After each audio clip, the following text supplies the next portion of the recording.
Hey everyone, and welcome back to yet another round of Mom Q&A with Mamas Uncut, where you send in your anonymous questions about parenting, raising children, motherhood, and we give you the best advice possible.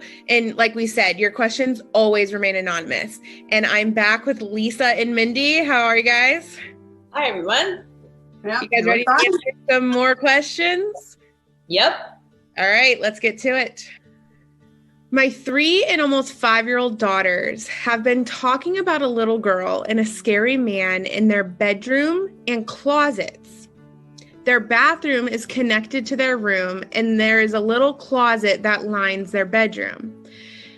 As far as I've been told, the little girl is their friend. She's pretty. The oldest says she has long hair and blue eyes. She plays with them, and her name is Elizabeth. They've never heard that name before, but my main concern is this scary man. The stories that they have told me terrify me.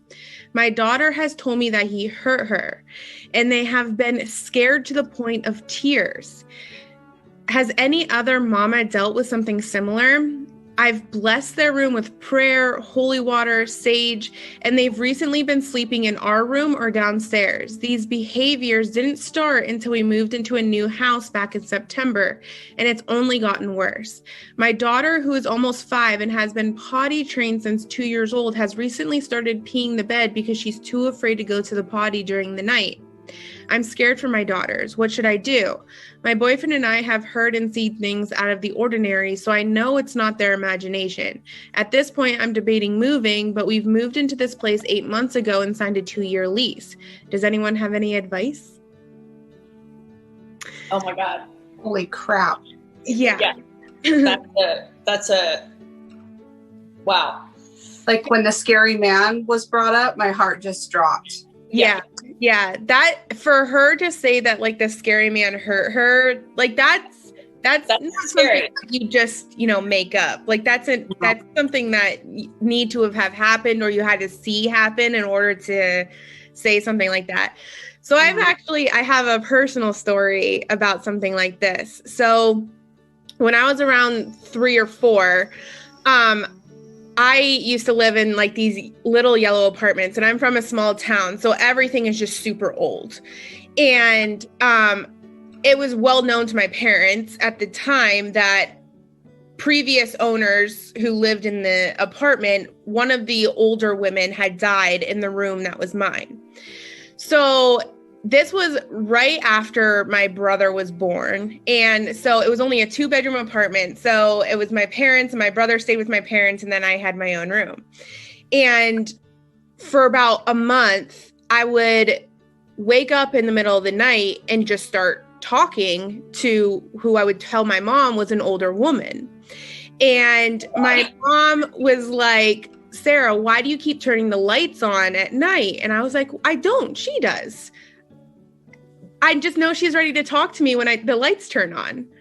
And my mom was like, okay, and just didn't believe it at first. And then one night she came in and was like, Sarah, you have to stop turning the lights on. And I'm like, Mom, I swear I'm not turning the lights on. And then while she's standing in the room, the lights start going on and off. Oh, God. And so my mom was like, yep, we're not doing this. So she called, like I said, it's a small town. So we're friends with our priest at our church. So she calls the priest and he does like this whole blessing, yada, yada, yada. She lets me sleep in it one more night and the same thing happens again. And so it was like it was about a year after that like we built our house and we moved out of the yellow apartments. But for that whole year, my mom moved me into her room. So it was literally my parents, my brother, and me in one bedroom. And we turned my bedroom into like a playroom. And once it got dark, we weren't allowed in that room again. Like the door was closed and we weren't allowed in that room. So I don't know if I have any advice because they kind of did so far everything that my mom did, aside from just like making that room off limits at night and just like figuring something else out as a form of like where they sleep. But it's hard to break a lease. I don't know if you can go that far. I mean, it's a lot of money to break a lease. I know that much. So yeah, the best advice I can give is just make some rules for that room at night. You're not allowed to go in there. That is crazy, Sarah. So crazy, creepy. So I don't technically, like, sometimes I think, I don't believe in ghosts. I think that, right? And then I hear stories like this and stories like yours, and it brings me back, and I'm just like, I don't know. There's just so many things that we don't understand. And I guess I just get to that point where I'm like, I don't understand it. I haven't had any personal experience with it. But I don't know. Like, is there some sort of a thing, if there was a lawyer involved, where if they didn't tell you the apartment was haunted, that you could break the lease, maybe? Of course you can get out of the lease if it's haunted. I know. That's what I'm thinking. I'm thinking, like, if this child is being hurt, and then she's having these problems, Terrorized. You don't want your child to have that emotional trauma when they're that young if you can avoid it. So I would say maybe contact a lawyer, see if you can break the lease.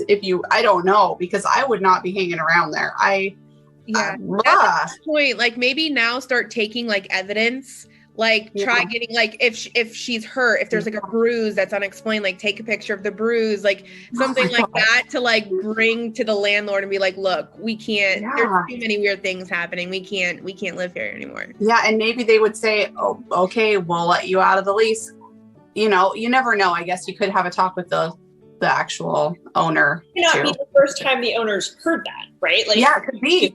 I would do some homework around what happened to the prior people who lived there. Like, what was their reason for leaving? And did anyone die in the room, or like, was there a tragedy in that apartment? Because that is creepy. And as you were reading the question, all I thought about was freaking Carol Ann getting sucked into a TV and poltergeist, and like not having to, like, swim through the pool of mud in a buried cemetery looking for his kid. Yeah, always an Indian burial ground. Exactly. Don't mess with the burial grounds. Oh my goodness. Yeah, if my child was having that much angst and sadness and upset about this, maybe it has something to do with the kids. I always wondered this. It's both the kids, right? Yeah, that's true. It's not just one. Yeah.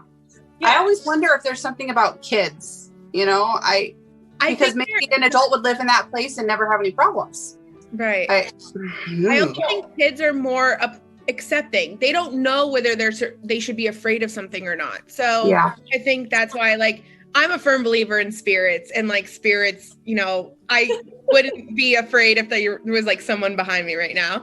Well, with your experiences, I mean, right. But I wish I remembered them, but these are all stories relayed back to me. But I do think, like, they're like, oh, a kid doesn't know that she's supposed to be afraid of me. So like, I'm going to come to her to like say what I need to say. Yeah.